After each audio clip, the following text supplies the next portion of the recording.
জান্নাতীরা জাহান্নামীদেরকে ডাক দিয়ে জিজ্ঞাসা করবে, মা সালাকাকুম ফি সাকর, তোমরা জাহান্নামে কেন গেলা, জাহান্নামে যাওয়ার কারণ কি? তখন জাহান্নামীরা উত্তর দিয়া 4টা কারণের কথা বলবে, আমরা 4টা কারণে জাহান্নামে আসছি। একটু মনোযোগ দিয়ে আওয়াজ করে উত্তর দিয়া বলেন, কয়টা কারণে জাহান্নামে যাবে? ক্বালু লাম নাকু মিনাল মুসাল্লিন। 1 নাম্বার, তারা জবাব দিয়া বলবে, আমরা দুনিয়াতে নামাজি ছিলাম না, মুসল্লি ছিলাম না, নামাজ পড়তাম না। নামাজ না পড়ার কারণে আল্লাহ আমাদেরকে জাহান্নামে দিয়েছে।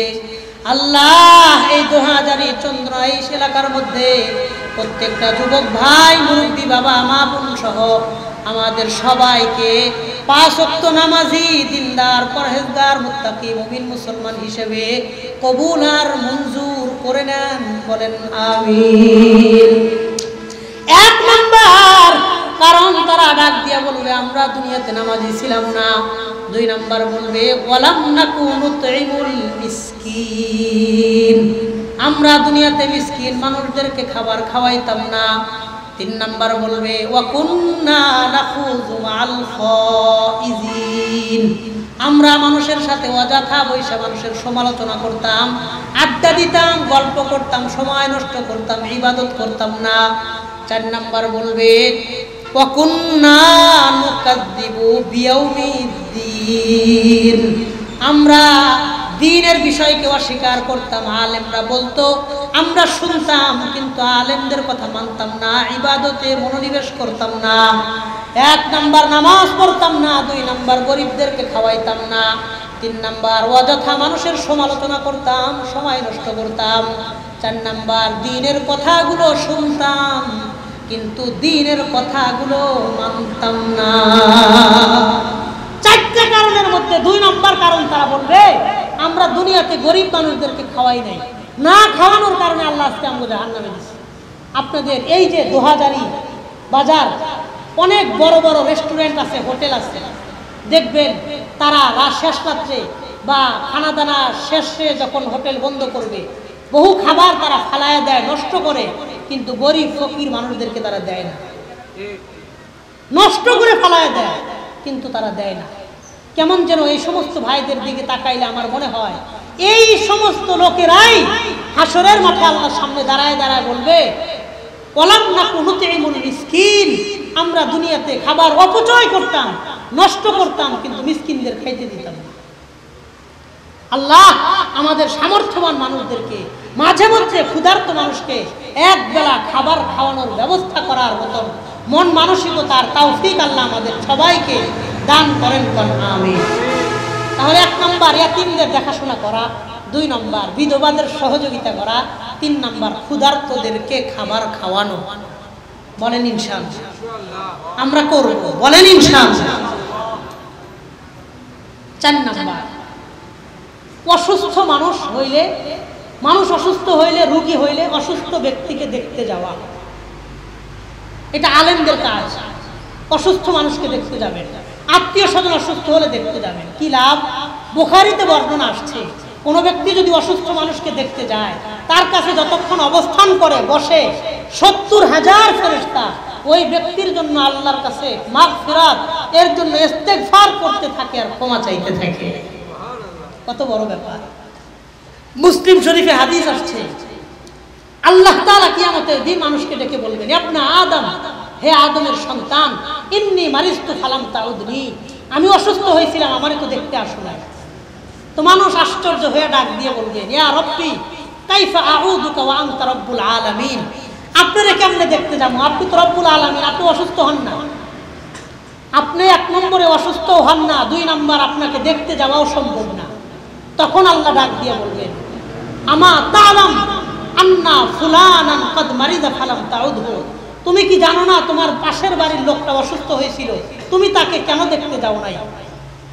ইন উদ্দাহু তাজিদুনি ইনদাহু, তুমি যদি তার সেবা করতে যাইতা, অসুস্থ ব্যক্তিকে দেখতে যাইতা, তার সেবার মাধ্যমে তুমি আমি আল্লাহরই পাওয়া যাইতা। কত গুরুত্ব দিয়েছি ইসলামের ব্যাপারটা। এই গেল 4 নম্বর কথা। 5 নম্বর, প্রতিবেশীর সাথে সুন্দর আচরণ করা। প্রতিবেশী প্রতিবেশী দ্বন্দ্ব হইলে দ্বন্দ্বকে মিলমিশ করে দেওয়া, তাদের মধ্যে মিল মোহাব্বত তৈরি করে দেওয়া।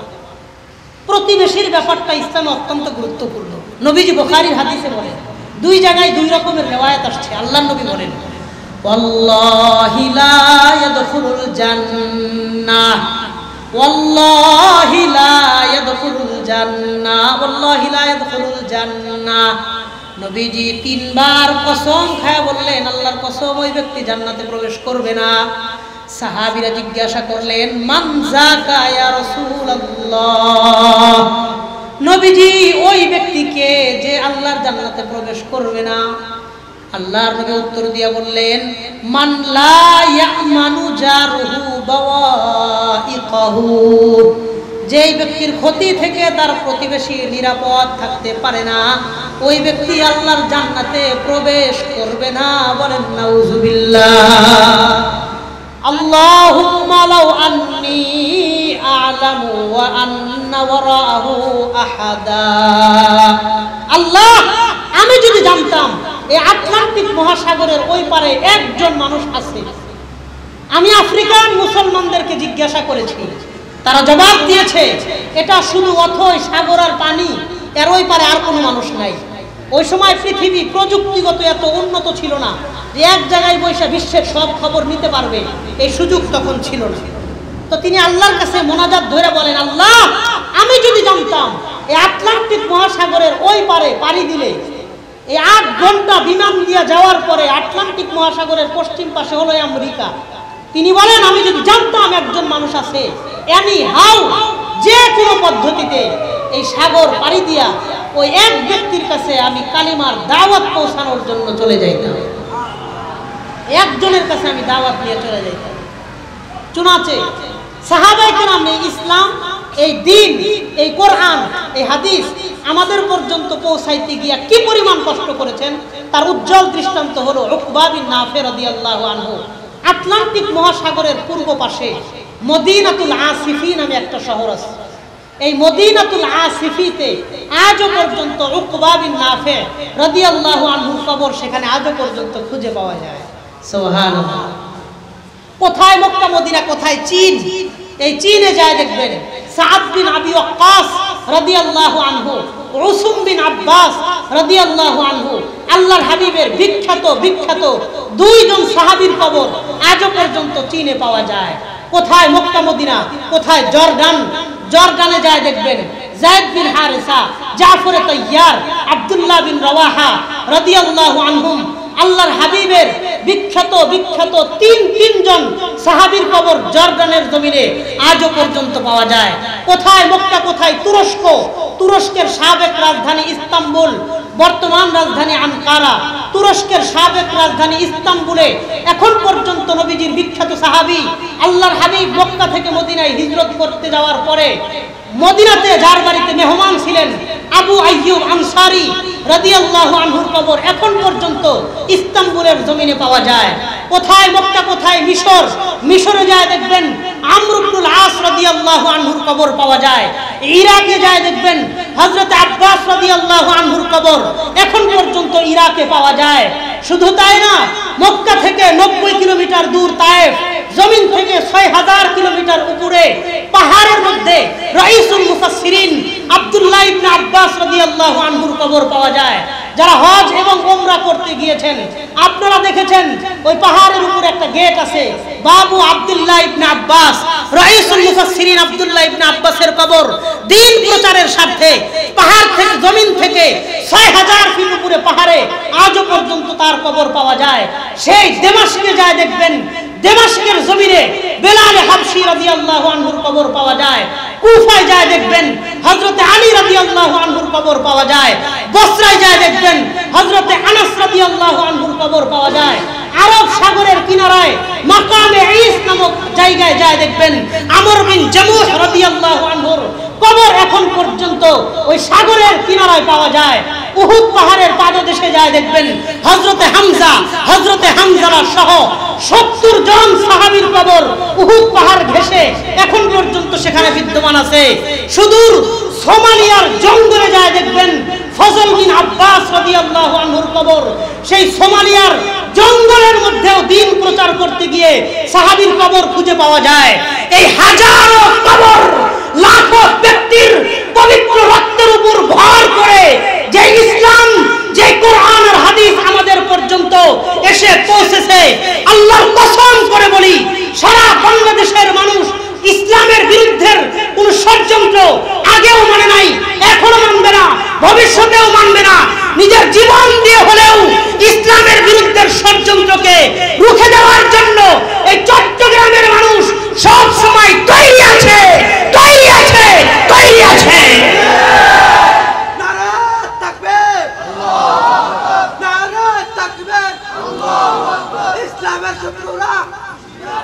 মোহতারাম সামেঈন, ইসলাম সেই মক্কা ও মদিনা থেকে, সেই আরব থেকে সারা বিশ্বের মানচিত্রের আনাচে কানাচে কচুরি পানার মতন ভাইসা আসে নাই।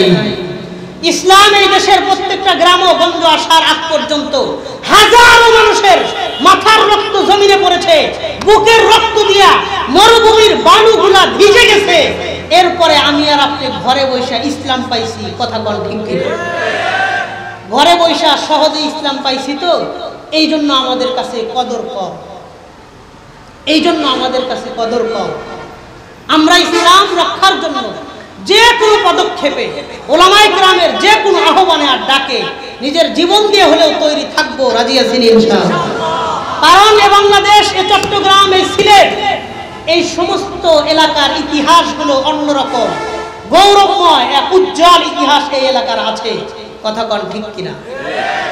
আমাদের দেশের জনগণ যখনই যে কোনো দাবির জন্য একসাথে হয়েছে, ওলামায়ে কেরামের সাথে যখন জনগণ মিলে গেছে, আবারও কথাটা বোঝেন, ওলামায়ে কেরামের সাথে যখন জনগণ মিলে গেছে, ওই আন্দোলন পৃথিবীর কোনো পরাশক্তি থামায় রাখতে পারে নাই।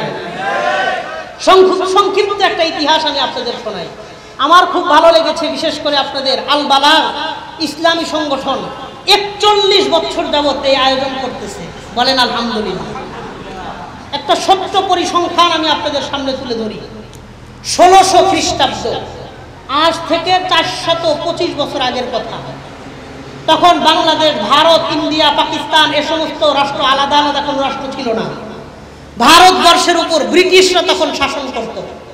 1600 খ্রিস্টাব্দ থেকে 1857 সাল পর্যন্ত 257 বছর ব্রিটিশরা যখন ভারতবর্ষ শাসন করলো, 1857 সালে শাহ আব্দুল আজিজ মুহাদ্দিসে দেহলভী রহিমাহুল্লাহ তিনি ভারতবর্ষকে দারুল হরব ঘোষণা করে যুদ্ধ ফরজ হওয়ার ঘোষণা দিলেন। ওই আলেমের সিপাহী বিপ্লবের ডাকে সারা দিয়ে যখন জনগণ মাঠে নেমেছিল, ব্রিটিশরা ইংল্যান্ডের রানী ভিক্টোরিয়ার কাছে ক্ষমতা হস্তান্তর করে ভারতবর্ষ থেকে ব্রিটিশরা পালায়া যাইতে বাধ্য হয়েছিল। 1857 পরে 1947, 90 বছর পরে আবারও মানুষ যখন রাজপথে নামলো, ধর্মের ভিত্তিতে দুইটা রাষ্ট্র আলাদা আলাদা হয়ে গেল। 1947-এ ইন্ডিয়া এবং পাকিস্তান নামে দুইটা রাষ্ট্র আলাদা হয়ে গেল। 14 আগস্ট পাকিস্তানের স্বাধীনতা দিবস, 15 আগস্ট ভারতের স্বাধীনতা দিবস, ইয়াউমে আজাদি তারা পালন করে। আমাদের দেশে 15 আগস্টে একটা দিবস ছিল শোক দিবস, আর ওই 15 আগস্টেই ভারতের স্বাধীনতা দিবস। সুতরাং যেই দেশে পার্শ্ববর্তী দেশে হয় শোক দিবস, ওই দেশে হয় স্বাধীনতা দিবস। এই শোক আর স্বাধীনতা নিয়ে দুই দেশ কখনো বন্ধু হতে পারে না। 1947-এ ভারত আর পাকিস্তান আলাদা আলাদা দুইটা রাষ্ট্র হইল। 1947-এর পরে 1952 আবারও বাংলাদেশে আন্দোলন হলো, ভাষা স্বাধীনতার আন্দোলন হলো 1952-তে। সালাম, রফিক, জব্বার, বরকত এই সমস্ত মুসলিম তরুণরা যখন নিজের রক্ত জমিনে ঢেলে দিয়েছে, 1952-র ভাষা আন্দোলন সফল আন্দোলন হিসেবে প্রকাশ পেয়েছে। 1952-র পরে 1969 মুরব্বী ওলামায়ে কেরাম বলতে পারবেন, বাংলাদেশে একটা গণ অভ্যুত্থান হয়েছিল। তখন আগরতলায় বঙ্গবন্ধু শেখ মুজিবুর রহমানকে গ্রেফতার করেছিল পাকিস্তানের শাসক আইয়ুব খান। আইয়ুব খান যখন আগরতলায় 1969-এ শেখ মুজিবুর রহমানকে গ্রেফতার করে, তখন শেখ মুজিবুর রহমান সারা বাংলাদেশে ব্যাপক জনপ্রিয় একজন নেতা। স্বাধীনতার আগের কথা, বাংলাদেশের প্রত্যেকটা গ্রাম ও গঞ্জ থেকে সমস্ত মানুষ রাস্তায় নামলো, বঙ্গবন্ধুর মুক্তি চাই, বঙ্গবন্ধুর মুক্তি চাই এই স্লোগান নিয়ে। যখন সারা দেশের মানুষ মাঠে নামছে, সন্ধ্যা আইনকে ভঙ্গ করে যখন মাঠে নামছে, গণ অভ্যুত্থান হয়েছে, পাকিস্তানের আইয়ুব খান এই আন্দোলন সামাল দিতে না পাইরা বঙ্গবন্ধু শেখ মুজিবুর রহমানকে মুক্তি দিয়া পদত্যাগ করতে আইয়ুব খান বাধ্য হয়েছিল। 1969-এর পরে 1971 স্বাধীনতা আন্দোলন শুরু হয়। লাগাতার 9 মাস বাংলাদেশের মানুষ গায়ে সেন্ডু গেঞ্জি পরে, খালি কাঁধের উপরে রাইফেল রেখে, পরনে লুঙ্গি পরে, মাথায় গামছা বাঁধা 9 মাস আন্দোলন করে এই পবিত্র মানচিত্র পাকিস্তান থেকে স্বাধীনতার মাধ্যমে মুক্ত মানচিত্র উপহার পেয়েছে। স্বাধীনতা আন্দোলন সারা দেশের মানুষ মিলে একসাথে সফল আন্দোলন হিসেবে গড়ে তুলেছিল। 1971-এর পরে 1990 স্বৈরাচার বিরোধী আন্দোলন শুরু হয়, এরশাদের পতনের আন্দোলন শুরু হয়। লাগাতার 9 বছর আন্দোলন করার পরে এরশাদ স্বাধীন রাষ্ট্রের সফল প্রেসিডেন্ট ছিলেন, প্রধানমন্ত্রী। 9 বছর আন্দোলনের পরে এরশাদ নিজে পদত্যাগ করতে বাধ্য হয়। 1990-এর পরে 1994 তসলিমা হটাও আন্দোলন শুরু হয়। তিনি যখন বোরকা নিয়ে কটূক্তি করলেন, নবীজিকে নিয়ে কটূক্তি করলেন, ইসলামের নানা বিধান নিয়ে কটূক্তিমূলক অভিব্যক্তি প্রকাশ করলো, সারা বাংলাদেশের মানুষ যখন রাস্তায় নামে স্লোগান দিল, এক দফা এক দাবি, তসলিমা তুই কোথায় যাবি, এক দফা এক দাবি, তসলিমা তুই কোথায় যাবি, এই স্লোগানের কারণে তসলিমা নাসরিন যে বোরকাকে কটূক্ত করেছিল, রাতের আধারে ওই বোরকা পরে এই অচল মাল ভারতে পালিয়ে যেতে বাধ্য হয়েছিল। 1994-এর পরে 2011 মুফতি আমিনী রহমতুল্লাহি আলাইহি ফতোয়া বিরোধী আন্দোলনের জন্য ডাক দিলেন, হরতাল ডাকলেন 4 এপ্রিল। সেই হরতাল পালনের জন্য সারা বাংলাদেশের মানুষ কোরআন শরীফকে বুকে ধারণ করে রাজপথে নেমে হরতাল পালন করেছিল। আজ পর্যন্ত বাংলাদেশের বৃহৎ কোন রাজনৈতিক দল এত ব্যাপক আকারের সফল কর্মসূচি পালন করে কেউ নজির স্থাপন করতে পারে নাই। 2011-এর পরে 2013 আল্লামা শাহ আহমদ শফি রহিমাহুল্লাহ তিনি যখন দেখলেন শাহবাগে কিছু নাস্তিকরা ধর্ম নিয়ে মাতামাতি করতেছে, ইসলাম নিয়ে কটূক্তি করতেছে, আল্লাহর হাবিবের সম্মান ক্ষুণ্ণ করে বক্তব্য দিতেছে, তিনি সারা দেশের মানুষকে 5 মে শাপলা চত্বরে জমা হওয়ার জন্য আহ্বান জানাইলেন। আপনারা এই চট্টগ্রাম থেকে, চন্দনাইশ থেকে, দোহাজারী থেকে, হাটহাজারী থেকে, ফেনী থেকে, লালমাই থেকে, কুমিল্লা নারায়ণগঞ্জ থেকে একযোগে যখন 5 মে শাপলা চত্বরে একত্রিত হয়েছিলেন, ওই শাপলা চত্বরে নাস্তিকবাদের বিরুদ্ধে যে ব্যাপক বিপ্লব ঘটেছিল, 13 সালের পর থেকে কোন নাস্তিক বাংলার জমিনে মাথা চারা দিয়ে আজ পর্যন্ত কেউ দাঁড়ানোর দুঃসাহস এই জমিনে দেখাইতে পারে নাই। 2013-এর পরে 2024 19 জুলাই থেকে 5 আগস্ট পর্যন্ত মাত্র 19 দিন আন্দোলন হয়েছে। 17 জুলাই থেকে 5 আগস্ট পর্যন্ত 19 দিনের আন্দোলনের মাথায় 17 বছরের স্বৈরা শাসক এই আন্দোলন যখন ব্যাপক জনগণ রাস্তায় নেমেছে, 17 বছরের মসনদ ভেঙে চুরমার হয়ে গেছে। শেখ হাসিনা নিজের নিজস্ব বিমান দিয়ে ভারতে পালিয়ে যেতে বাধ্য হয়েছিল। 2024-এর পরে 2025 শুরু হয়েছে। হে যুবক ভাই, তৈরি থাকো, আরেকটা ডাক আসতেছে, সাবিলুনা সাবিলুনা আল জিহাদ আল জিহাদের স্লোগান নিয়ে ভারত অভিমুখে আমাদের লং মার্চ করতে হতে পারে। খাগড়াছড়িকে নিয়ে যে ষড়যন্ত্র চলতেছে, খ্রিস্টান রাজ্য স্থাপত্য করার নীল নকশা চলতেছে, আমাদের রক্ত দিয়ে স্বাধীনতা দিয়ে স্বাধীনতা কিনেছি।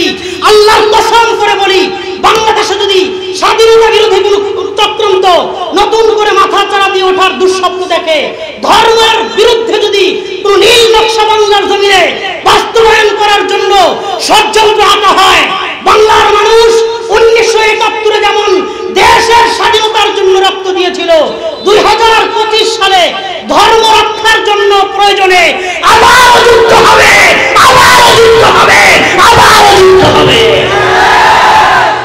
মোহতারাম সামিঈন, আমি আপনাদেরকে খুব সংক্ষিপ্ত পরিসরে একটা ইতিহাস শোনানোর চেষ্টা করলাম।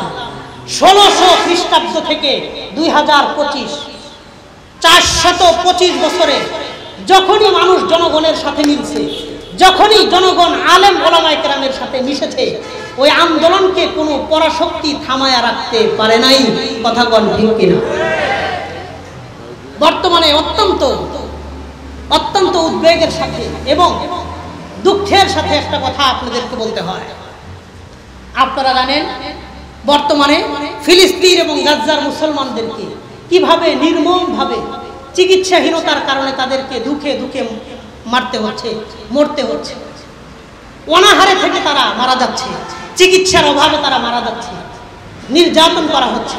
সেখানে সারা বাংলাদেশ থেকে, সারা বিশ্ব থেকে 40টা রাষ্ট্রের উপরে 500 মানুষ রওনা করেছে গাজাবাসীকে সাহায্য করার জন্য।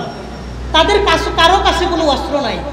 47টা জাহাজ একসাথে রওনা করেছে। 47টা জাহাজে 500 উপরে মানুষ আছে, 500-র উপরে মানুষ আছে।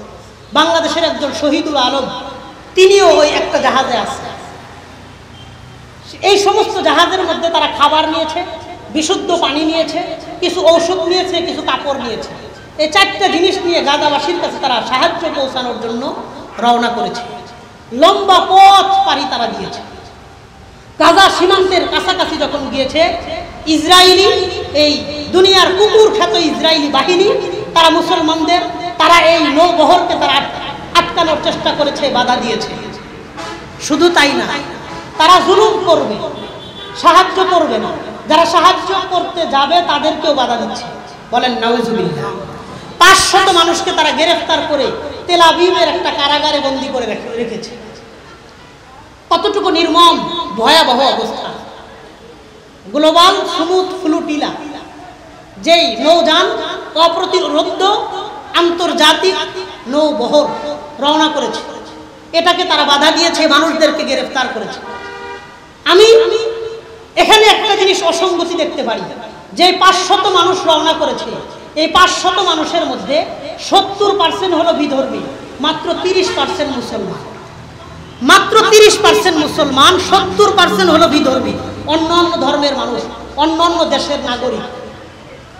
যদি বিধর্মীদের সহযোগিতা ছাড়াও এই সংকট মোকাবেলা করা সম্ভব, পৃথিবীর মধ্যে আন্তর্জাতিকভাবে মুসলমানদের স্বার্থ রক্ষার জন্য একটা সংগঠন আছে, OIC। এই OICর মধ্যে 57টা মুসলিম রাষ্ট্র আছে। আমি মনে করি 47টা ত্রাণের জাহাজ পাঠানোর প্রয়োজন নাই। প্রত্যেকটা মুসলিম রাষ্ট্র থেকে একটা যদি অস্ত্রের জাহাজ, অস্ত্র ভর্তি জাহাজ যদি নৌবাহিনীর মাধ্যমে সমুদ্র পথে ইসরায়েলের দিকে পাঠানো হয়, মুসলিম রাষ্ট্রগুলো যদি একসাথে হয়ে ইসরায়েলের বিরুদ্ধে সম্মিলিত যুদ্ধ ঘোষণা করে, আল্লাহর কসম খেয়ে বলতে পারি 24 ঘন্টার ব্যবধানে ইসরায়েল নামে কোনো দেশ পৃথিবীর কোনো মানচিত্রে থাকতে পারবে না। এই জন্য সারা বিশ্বের মুসলমান যদি একসাথে হয়ে যায়, OIC 57টা মুসলিম প্রধান দেশগুলো যদি একসাথে হয়ে যায়, গাজাকে উদ্ধার করতে, ইসরায়েলকে নিশ্চিহ্ন করতে 1 সপ্তাহের বেশি সময় লাগবে না ইনশাআল্লাহ। আল্লাহ আমাদের এই বিশ্বের সমস্ত মুসলিমকে এক প্ল্যাটফর্মে, এক কাতারে এক হওয়ার আল্লাহ তৌফিক দান করেন। আমিন। পাশাপাশি অনেকেই বিধর্মীরা মনে করে মুসলমানরা জীবনে কোনোদিন একসাথে হতে পারবে না। তারা এটা মনে করে। আমার আগে রেজাউল করিম আবরার ভাই হাফিজাহুল্লাহ তিনি বলেছেন, এই শতাব্দী ইসলামের শতাব্দী, এই শতাব্দী মুসলমানদের শতাব্দী। কথা কোন ঠিক কিনা? 100 বছর মায়ের খাইছে, এখন মুসলমানের সময় আসতেছে ওই জবাব দেওয়ার জন্য। মায়ের দেওয়া না, আমরা শুধু জবাব দিব। মায়ের দিব না, আমরা শুধু জবাব দিব। কথা বলেন ঠিক কিনা? শুধু জবাব দিব ইনশাআল্লাহ। তারা মনে করে মুসলমানরা যেভাবে আলাদা আলাদা যত রকমের দল টল হয়ে রয়েছে, কোনোদিন একসাথে হইতে পারবে না, আমাদের জবাবও দিতে পারবে না। আমি একটা ছোট্ট উদাহরণ দিয়ে আপনাদেরকে বলি। একটা হাতে 5টা আঙ্গুল, বলেন একটা হাতে কয়টা আঙ্গুল? এই 5টা আঙ্গুল কি সবসময় একসাথে থাকে না আলাদা আলাদা থাকে? আলাদা আলাদাই থাকে, সবসময় একসাথে থাকে না, আলাদা আলাদা থাকে। কিন্তু যখন ভাত খাওয়ার সময় হয়, যখন কাজের সময় হয়, তখনও আলাদা আলাদা থাকে না, একসাথে হয়ে যায়। কথা কন, তখনও আলাদা থাকে না, একসাথে হয়ে যায়, একসাথে হয়ে যায়। বিধর্মীরা মুসলমানদেরকে আলাদা আলাদা মনে করো না। আমরা রাজনীতির প্ল্যাটফর্ম আলাদা হতে পারে, চিন্তা দর্শন আলাদা আলাদা হতে পারে। ঐক্য হওয়ার জন্য যখন কাজের সময় আসবে, মুসলমানের ঐক্যর যখন সময় আসবে, হাতের আঙ্গুলগুলো যখন কাজের সাথে একসাথে হয়ে যায়, কে হেফাজত, কে তাবলীগ, কে চরমনাই, কে সুন্নি, কে জমিয়ত, কে খেলাফত, কে ঐক্যজোট, রাজনৈতিক পরিচয়ের ভেদাভেদ ভুলে গিয়ে সব মুসলমান ঈমানের পরিচয়ে রাজপথে একসাথে হতে সময় লাগবে না, সময় লাগবে না, একসাথে হয়ে যাবে ইনশাআল্লাহ, ইনশাআল্লাহ। আল্লাহ আমাদেরকে বিশেষ করে যুব সমাজ আল বালাগ ইসলামী সংগঠনকে 41 বছর যাবৎ যেমন কোলে পিঠে করে মানুষ করে পর্যন্ত নিয়ে আসছে, তাদের যে কোনো ধর্মীয় ইসলামী পদক্ষেপে আমরা তাদের পাশে থাকবো, দাঁড়াবো। রাজি আছেন না ইনশাআল্লাহ? রাজি আছেন না ইনশাআল্লাহ? হাত দুইটা আল্লাহরে দেখায় দেন ইনশাআল্লাহ। রাজি আছেন তো ইনশাআল্লাহ? আল্লাহ কবুল করেন, কোন আমিন। এতক্ষণ পর্যন্ত আমি আপনাদের সামনে দুইটা জিনিস ক্লিয়ার করার চেষ্টা করলাম। এক নাম্বার, মুসলমান যখনই দেশের জন্য একত্রিত হয়েছে, সে আন্দোলন কখনো কোনগুলোর মাধ্যমে সমাজে কি কি ধরনের কাজ হয়, আমরা তৃণমূল থেকে কি ধরনের প্রস্তুতি নিয়ে থাকি, এই সংগঠনের কিছু কার্যক্রম সম্পর্কে আমি আপনাদেরকে একটু ধারণা দিই। আল বালাগ ইসলামী সংগঠন সাধারণত তারা সেবামূলক কাজগুলো করে থাকেন। আমাদের সমাজে তারা 10 ধরনের কাজ পরিচালনা করে থাকেন। বলেন কয় ধরনের কাজ? 10 ধরনের। যেই কাজগুলো ইসলাম অত্যন্ত গুরুত্ব দিয়েছে, কিন্তু আমাদের সমাজের বর্তমান সমাজ ব্যবস্থা এই কাজগুলোর কোনো গুরুত্ব দেয় না। ইসলাম অনেক গুরুত্ব দিয়েছে, কিন্তু আমাদের সমাজ এই কাজেরগুলোর তেমন গুরুত্ব দেয় না। কি কি? এক নম্বর, ইসলাম যেটা সবচাইতে বেশি গুরুত্ব দিয়েছে, এক, উলায়াতুল ইয়াতীম, ইয়াতীমদেরকে লালন পালন করা, ইয়াতীমদেরকে সহযোগিতা করা। ইসলাম এই জিনিসটার অনেক গুরুত্ব দিয়েছে, কিন্তু আমাদের সমাজ ব্যবস্থা ইয়াতীমদের কোনো গুরুত্ব দেয় না। আপনাদের এই 2000 এলাকার মধ্যেও যত মেম্বার, চেয়ারম্যান, এমপি, মন্ত্রী আছে, তাদের কাছে যাইবেন, এই এলাকায় কতজন ভোটার আছে, কতজন পুরুষ, কতজন নারী ভোটার, সব কিছুর তালিকা আছে, কিন্তু এই মহল্লার মধ্যে কয়জন ইয়াতীম আছে, এই ইয়াতীমদের তালিকা কারো কাছেই নাই। একজনের কাছে ইয়াতীমদের তালিকা নাই। তো আমি এই আল বালাগ ইসলামী সংগঠনকে বলবো, আপনারা প্রত্যেকটা মসজিদের ইমাম সাহেবের দ্বারা এই মহল্লার মধ্যে কয়জন ইয়াতীম আছে, এই ইয়াতীমদের একটা তালিকা সংগ্রহ করবেন। বলেন ইনশাআল্লাহ। ইয়াতীমদের পাশে যারা দাঁড়াবে, তাদের মান, মর্যাদা, মাকাম ইসলামে কেমন হবে, এই ব্যাপারে নবীজি সাল্লাল্লাহু আলাইহি ওয়াসাল্লাম বুখারী শরীফের 5353 নম্বর হাদিসের মধ্যে নবীজি বলেন, وعن أبي هريرة رضي الله تعالى عنه قال النبي صلى الله عليه وسلم নবীজি বলেন, আনা ওয়া কাফিরুল ইয়াতীম ফিল জান্নাতি হাকাযা। নবীজি বলেন, আমি আর যে ব্যক্তি দুনিয়াতে ইয়াতীমদের লালন পালন করবে, এই দুই ব্যক্তি জান্নাতে এমন ভাবে থাকবে। আমার হাতের দিকে তাকান, এমন ভাবে থাকবে। এরপরে নবীজি বললেন, ওয়া আশারা বিইসবাইহি সাব্বাবাতি ওয়াল মুস্তা। নবীজি দুইটা আঙ্গুল, মধ্যমা আঙ্গুল আর তর্জনী আঙ্গুল, এই দুই আঙ্গুল উঁচা করে দেখাইলেন। ওয়াফাররাজা ফি রিওয়ায়াতিন ওয়াফাররাকা বাইনাহুমা শাইআ। দুইটা আঙ্গুল উঁচা করে একটু ব্যবধান তৈরি করলেন, একটু পার্থক্য তৈরি করে নবী বললেন, দেখো এই দুইটা আঙ্গুল যতটা পাশাপাশি অবস্থান করে, যারা দুনিয়াতে ইয়াতীমদের প্রতি লালন পালনের দৃষ্টি রাখবে, আমি আর ওই ব্যক্তি আল্লাহর জান্নাতে এতটাই কাছাকাছি অবস্থান করব। সুবহানাল্লাহ। নবীজির সাথে জান্নাতে থাকার কথা নবীজি বুখারী শরীফে বলেছেন, আমার বানানো কথা না। এই জন্য আমরা ইয়াতীমদের প্রতি সদয় দৃষ্টি রাখবো। বলেন ইনশাআল্লাহ। মুসনাদে আহমদের 1905 নম্বর হাদিস, এখানেও নবীজি বলেন, ওয়া মান যাম্মা বাইনা ইয়াতীমাইনি ইলা তুআমিহি ওয়া শারাবি হাত্তা ইস্তাগনিয়া আনহু।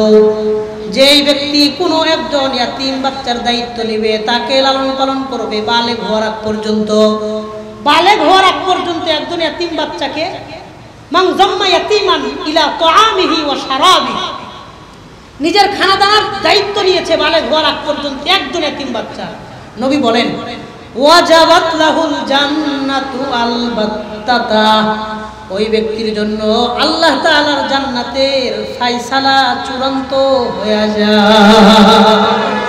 আল্লাহর জান্নাত ফয়সালা তার জন্য চূড়ান্ত হয়ে যায়। সুবহানাল্লাহ।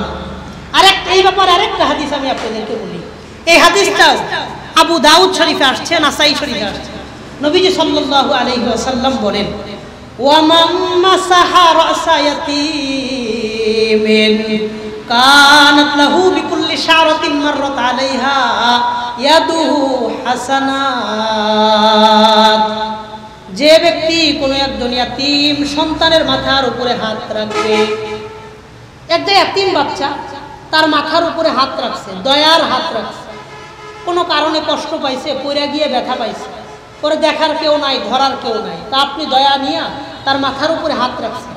নবী বলেন, কানাত লাহু বিকুল্লি শারাতিন মাররাত আলাইহা ইয়াদুহু হাসানাত। হাত রাখার পর হাতের নিচে যতগুলা চুল আসবে, প্রত্যেকটা চুলের বিনিময়ে আল্লাহ তাআলা ওই ব্যক্তির আমলনামায় এক একটা নেকি লিপিবদ্ধ করে দেয়।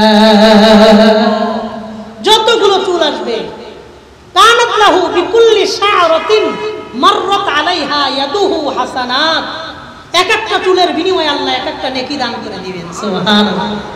এক নম্বর, এই সংগঠনের মাকসাদ হলো ইয়াতীমদেরকে দেখশোনা করা, ইয়াতীমদের অসহায় মানুষের পাশে দাঁড়ানো। দুই নম্বর, ইসলামে যে বিষয়টার আরো গুরুত্ব দিয়েছে সেটা হলো বিধবাদেরকে সহযোগিতা করা। বুখারী শরীফের হাদিসের বর্ণনা, আল্লাহর নবী বলেন, আস-সাঈ আলাল আরমালাতি ওয়াল মিসকিন কাল মুজাহিদি ফি সাবিলিল্লাহ আবিল কাইমিল লাইলা আস-সাইমিন নাহার। যেই ব্যক্তি দরিদ্র মানুষকে সহযোগিতা করবে আর বিধবা মানুষদের জন্য চেষ্টা করবে, বিধবা মানুষদেরকে সহযোগিতার জন্য যে চেষ্টা করবে, নবীজি বলেন, কাল মুজাহিদি ফি সাবিলিল্লাহ, আল্লাহর রাস্তায় জিহাদ করে মুজাহিদ ব্যক্তি যেমন সওয়াব পাবে, এই ব্যক্তিকে আল্লাহ তাআলা সম পরিমাণ সওয়াব আল্লাহ দান করে দেন। এবং নবীজি বলেন, আবিল কাইমিল লাইলা আস-সাইমিন নাহার, সারা রাত দাঁড়িয়ে দাঁড়িয়ে তাহাজ্জুদ পড়লে যেমন সওয়াব হবে, আর সারা দিন নফল রোজা রাখলে যেমন সওয়াব হবে, তাহাজ্জুদ আর নফল নামাজের সওয়াবের মতন বিধবাদেরকে যে সহযোগিতা করবে তার আমলনামাতে আল্লাহ দান করে দেন। সহিহ বুখারীর হাদিস, আমার তো বানানো কথা না। নবী বললেন, আস-সাঈ আলাল আরমালাতি ওয়াল মিসকিন কাল মুজাহিদি ফি সাবিলিল্লাহ আবিল কাইমিল লাইলা আস-সাইমিন নাহারা। উলামায়ে কেরাম আছেন, সারা রাত নামাজ, সারা দিনের রোজা, সারা রাতের নামাজ, সারা দিনের রোজা, আল্লাহর রাস্তায় জিহাদ করে যে সওয়াব পাবে, এই তিনটার সওয়াব ওই বিধবা ব্যক্তিকে যে সহযোগিতা করবে তার আমলনামায় আল্লাহ তাআলা দান করে দেবেন। অথচ আমরা ইয়াতীম আর বিধবা পাশাপাশি জিনিস। বাবা মারা গেলে সন্তান ইয়াতীম হয় আর মা বিধবা হয়, স্বামী মারা গেলে স্ত্রী বিধবা হয়, সন্তানগুলা ইয়াতীম হয়। কিন্তু বিধবা সে আবার বিবাহের মাধ্যমে তার বিধবার বিষয়টাকে মুছা দিতে পারে, আবার আরেকজন স্বামী গ্রহণ করতে পারে। কিন্তু যেই ছেলে ইয়াতীম হয় তার ইয়াতীমকে দূরীকরণ দুনিয়াতে আর সম্ভব না। যার বাবা দুনিয়া থেকে একবার ইন্তেকাল করছে, সে চাইলেই কোনোদিন ইয়াতীমের খাতা থেকে আর নাম কাটাইতে পারে না। এই জন্য ইয়াতীমের গুরুত্বটা এক নম্বরে দিয়েছে, বিধবার গুরুত্বটা দুই নম্বরে। আমাদের এখানে যারা বসে আছি, আমাদের বংশের মধ্যে একজন ইয়াতীমও নাই, একজন বিধবাও নাই, বিষয়টা এমন না। প্রত্যেকের বংশের মধ্যে হয় দুই একজন ইয়াতীম আছে অথবা বিধবা আছে, প্রত্যেকের বংশে ইয়াতীম আছে। অথচ আমরা এই ইয়াতীমদের প্রতি কখনো সামান্য সহযোগিতার হাত আমরা বাড়াই না, ভুলেও তাদেরকে আমরা সহযোগিতা করি না। অথচ ওলামায়ে কেরাম আছেন, চট্টগ্রামের শীর্ষস্থানীয় আলেমরা আছেন, আপনারা ওনাদের কাছে মাসআলা জিজ্ঞাসা করেন। মাদ্রাসা, মসজিদ, যে কোনো দ্বীনি কাজে টাকা পয়সা দান করলে যা সওয়াব হয়, গরিব আত্মীয় স্বজনকে দান করলে দ্বিগুণ সওয়াব আল্লাহ দান করে, ডাবল সওয়াব আল্লাহ দান করে। সিলাতুন ওয়া সাদাকাতুন, অসংখ্য হাদিসে নবীজি বলেছেন। একটা হলো আত্মীয়তার সম্পর্ক বজায় রাখছে তার সওয়াব, একটা হলো সাদাকার সওয়াব, দ্বিগুণ সওয়াব আল্লাহ দান করেন। অথচ বহুত মানুষদেরকে দেখবেন মাদ্রাসার মাহফিলে এসে 50,000 টাকা দিতেছে, 1 লক্ষ টাকা দিতেছে, দানের কোনো অভাব নাই। অথচ নিজের আপন বোন গরিব একটা বাড়িতে বিবাহ হয়েছে, কোনোদিন ওই বোনের বাড়িতে 2000 টাকার বাজার করে দেয় না, কোনোদিন দেয় না, ভুলেও দেয় না। এমন টাকাওয়ালা ব্যবসায়ী মানুষও সমাজে আছে না নাই? আল্লাহ আমাদের বোঝার তৌফিক দান করেন, কোন আমিন। তাহলে 1 নাম্বার ইয়াতিমদের সহযোগিতা করা, 2 নাম্বার বিধবাদেরকে সহযোগিতা করা, 3 নাম্বার ইতআমুল মাসাকিন, অসহায় মানুষ ক্ষুধার্ত মানুষের মুখে খাবার দেওয়া। ইসলামে অত্যন্ত গুরুত্বপূর্ণ একটা ইবাদত কাজ ক্ষুধার্ত মানুষকে খাবার দেওয়া। কতটুকু গুরুত্বপূর্ণ ইবাদত, এই ব্যাপারে আমি আপনাদেরকে 2-1টা কথা বলি। সূরা বালাদ 5 থেকে 16 নম্বর আয়াত, 11টা আয়াতের মধ্যে আল্লাহ তাআলা বলেন, আয়াহসাবু আল্লাম ইয়ারাহু আহাদ। মানুষ কি মনে করে দুনিয়ার কেউ তারে দেখে না? মানুষ কি মনে করে কেউ তারে দেখে না? বলেন তো, আমাদেরকে সব সময় দেখেন কে? আল্লাহ। এরপরে আল্লাহ বলেন, আলাম নাজাল লাহু আইনাইন, আমি আল্লাহ কি মানুষদেরকে 2টা চক্ষু দান করি নাই? বলেন তো, আমাদের চক্ষু কয়টা? এই 2টা চক্ষু আমাদেরকে দান করেছেন কে? আল্লাহ বলেন, আলাম নাজাল লাহু আইনাইন, আমি কি তাদেরকে 2টা চক্ষু দান করি নাই? ওয়া লিসানাও ওয়া শাফাতাইন, আমি তাদেরকে একটা জিহ্বা 2টা ঠোঁট দান করেছি। ওয়া হাদাইনাহুন নাজদাইন, তাদেরকে আমি 2টা রাস্তা দেখাইছি, হেদায়েতের পথ দেখাইছি, গোমরাহের রাস্তাও বর্ণনা করে দিয়েছি। ফালাকুতা হামাল আকাবা, কিন্তু তারা ঘাটি অতিক্রম করে জান্নাত পর্যন্ত আসতে পারে নাই। দুনিয়ার ঘাটি অতিক্রম করে, জাহান্নামের ঘাটি অতিক্রম করে জান্নাত পর্যন্ত আসতে পারে নাই।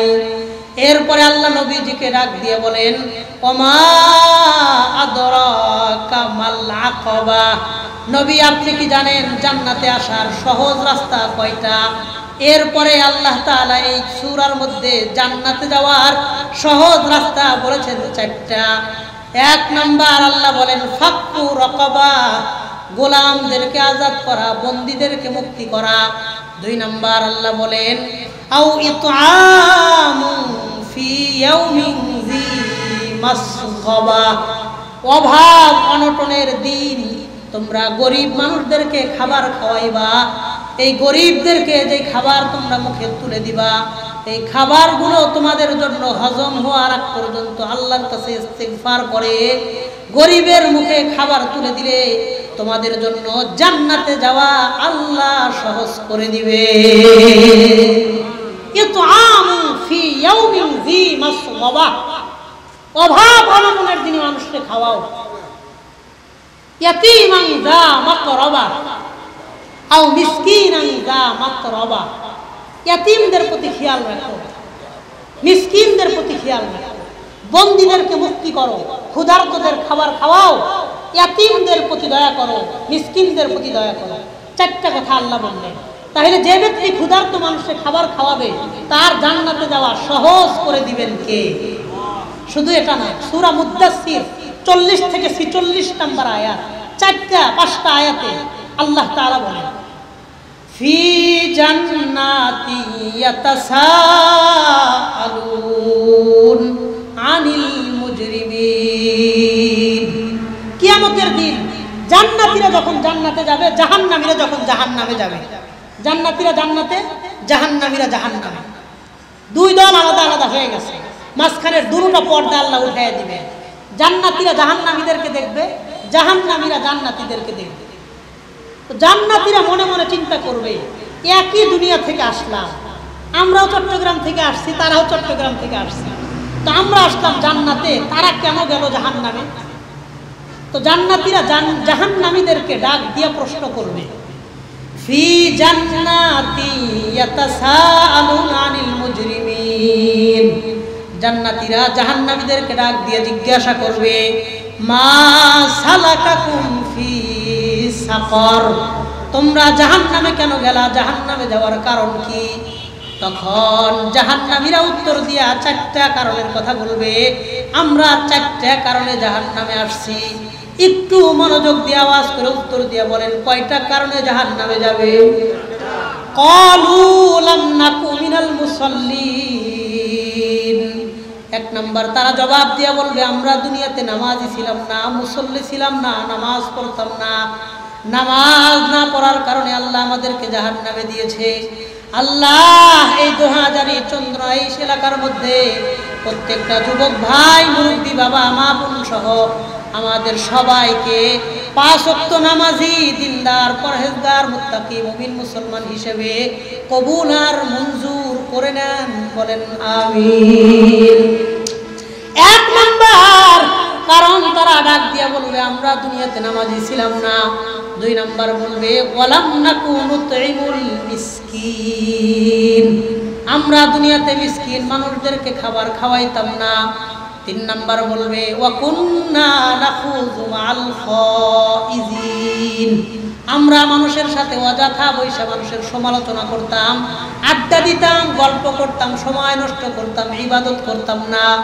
4 নাম্বার বলবে, ওয়া কুন্না নুকাযযিবু বিয়াউমিদ্দিন, আমরা দ্বীনের বিষয়কে অস্বীকার করতাম। আলেমরা বলতো, আমরা শুনতাম, কিন্তু আলেমদের কথা মানতাম না, ইবাদতে মনোনিবেশ করতাম না।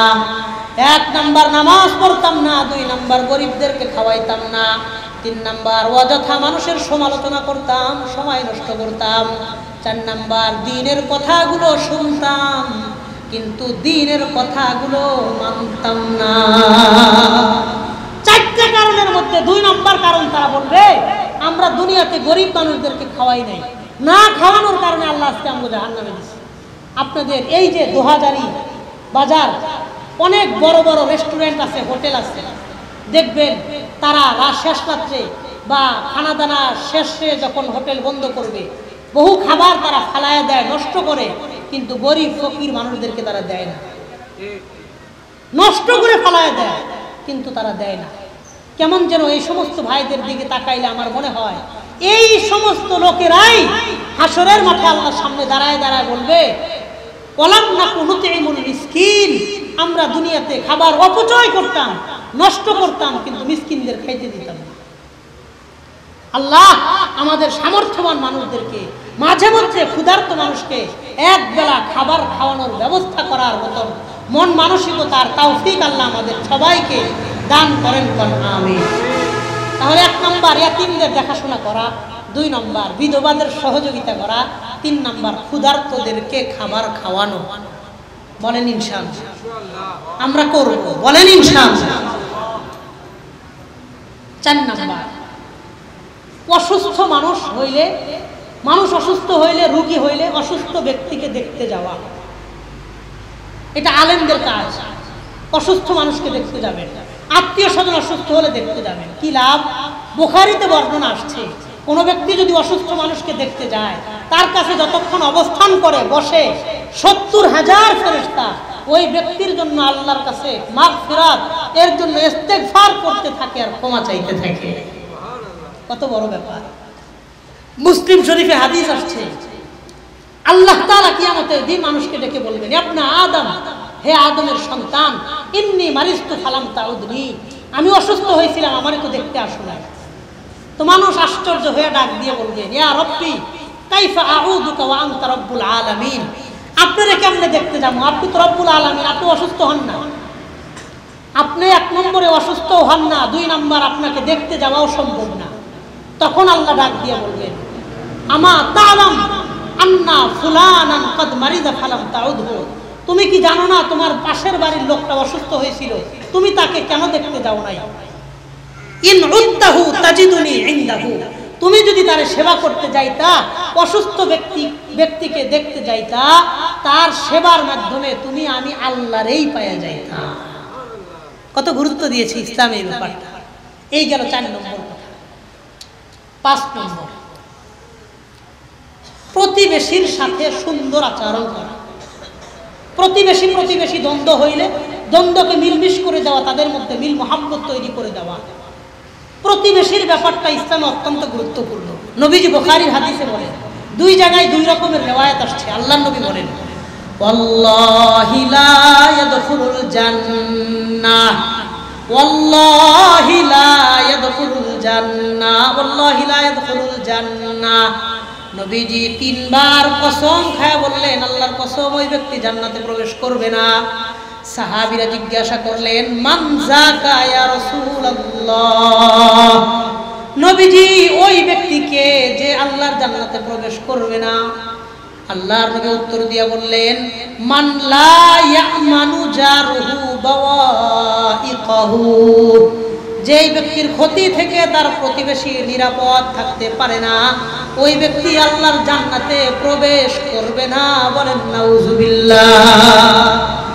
আর একটা হাদিসের মধ্যে আল্লাহর নবী বলেন, ওয়াল্লাহি লা ইউমিনু, ওয়াল্লাহি লা ইউমিনু, ওয়াল্লাহি লা ইউমিনু, আল্লাহর কসম, ওই ব্যক্তি মুমিন হতে পারবে না। ওই ব্যক্তি মুমিন হলে একবার দান করার সমপরিমাণ সওয়াব আল্লাহ তাকে দান করে দেয়।